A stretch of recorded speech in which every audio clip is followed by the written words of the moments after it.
Hello, नमस्कार सर्वांना. श्री स्वामी समर्थ. मी रुपाली आणि आजच्या ब्लॉगमध्ये सर्वांचं स्वागत करते.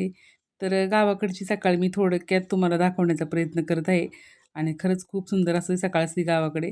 ज्यावेळेस आपण मातीमध्ये पाणी शिंपडतो ना, मग तर इतकं सुंदर असा सुवास येतो ना, तर तो फक्त अनुभवायला गावाकडंच वातावरण लागतं बरं का.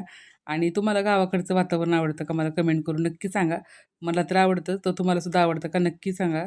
आणि चला आता तो म्हणलं काम आवरायची सुरुवात करायची आणि संक्रांतीच्या भरपूर अशा साड्याही आहे आणि एक ब्लाऊज पण शिवायचे राहिलेत. तर म्हणलं पहिल्यांदा दारांगण स्वच्छ केलं ना, की सकाळ झाल्यासारखी वाटते बरं का. आणि दारांगण स्वच्छ केल्यानंतरच खरंच खूप समाधानात असते आणि अंगणावरती पाणी वगैरे शिंपडलं तर अजूनच चांगलं वाटतं. आणि मी उंबरठ्यावरती सुद्धा पाणी शिंपडत असते बरं का सकाळी उठल्यानंतर. तर चला आता म्हणलं झाडांना पण पाणी घालून घ्यावं. थोडीफार झाडं आहेत माझ्याकडं आणि त्यातल्या त्यात मी पुदिना, मिरची, कढीपत्ता हे छोटी-मोठी झाडं आहेत ना आपल्या दारातच लावलेली आहेत. ते ब्रह्मकमळ आहे, पण त्याच्यावरती एकदम आळी पडल्यानंतर आहे ना, सगळं त्या आळीनी खाऊन घेतलेलं आहे. तर कढीपत्ता आहे ना, हा खूप गावरान असा कढीपत्त्याचं झाड आहे बरं का. इतकं म्हणजे काठीच राहिलेली आहे त्याची, पण तरी पण सुंदर असा त्याचा वास येतो. जरा धक्का लागला ना, तरी वास येतो आणि थोडीशी मेथीची दाणे होते माझ्याकडं, तर ते टाकल्यामुळे तिथे छान अशी मेथी पण आलेली आहे आणि पुदिनाही आलेलं आहे. सगळ्या झाडांना पाणी वगैरे घातलं. त्यानंतर मला अंघोळीला पाणी ठेवलं आणि दूध पण आलं होतं, त्यामुळे दुधाची पिशवी किचन वाट्यावर तुम्हाला दिसत असेल आणि लगेच झाडलोट करून घेतली आणि मुलं आणि आमच्या आहोई झोपले होते.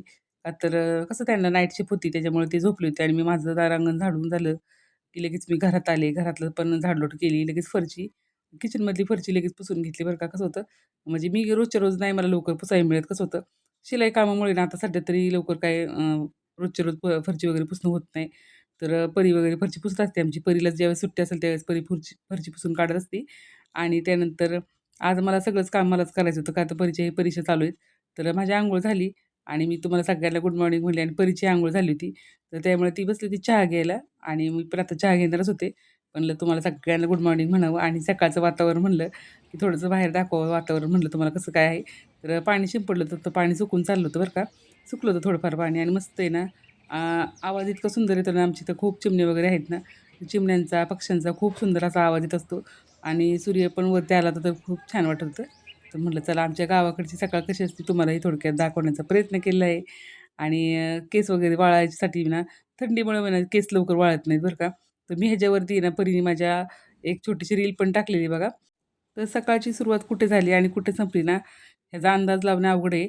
तर कपडे वगैरे झाली होती, तर मी मशीनला लावली होती ना, तर कपडे झाली होती. मग कपडे झाले की लगेच स्वयंपाक हे करून घेतला आणि जी दळणाचे डबे वगैरे ती पण घासून घेतले होते आणि ते काही जास्त शूट केलं नाही का, तर व्हिडिओ खूप मोठा होऊन जातो आणि लगे हात फरची पुसून घेतली आणि दोघांचाही अभ्यास चालू होता. तर म्हणजे राहुल बघत होता क्रिकेट आणि परीचा चालू होता अभ्यास. तर दोघांचं असं चालू असतंय बघा आणि आज तुम्हाला व्हिडिओमध्ये मी फक्त सकाळची म्हणजे गावाकडची सकाळ कशी असते, ती थोडक्यात दाखवण्याचा प्रयत्न केला. तुम्हाला आवडली का नक्की कमेंट करून सांगा. आणि त्यानंतर मी इस्त्री करण्यासाठी बसले होते. तर ब्लाउज पीस खूप होते त्यामुळे इस्त्री करून घ्यायची होती आणि बाकीच्या साड्यांना फॉलही लावायचा होता.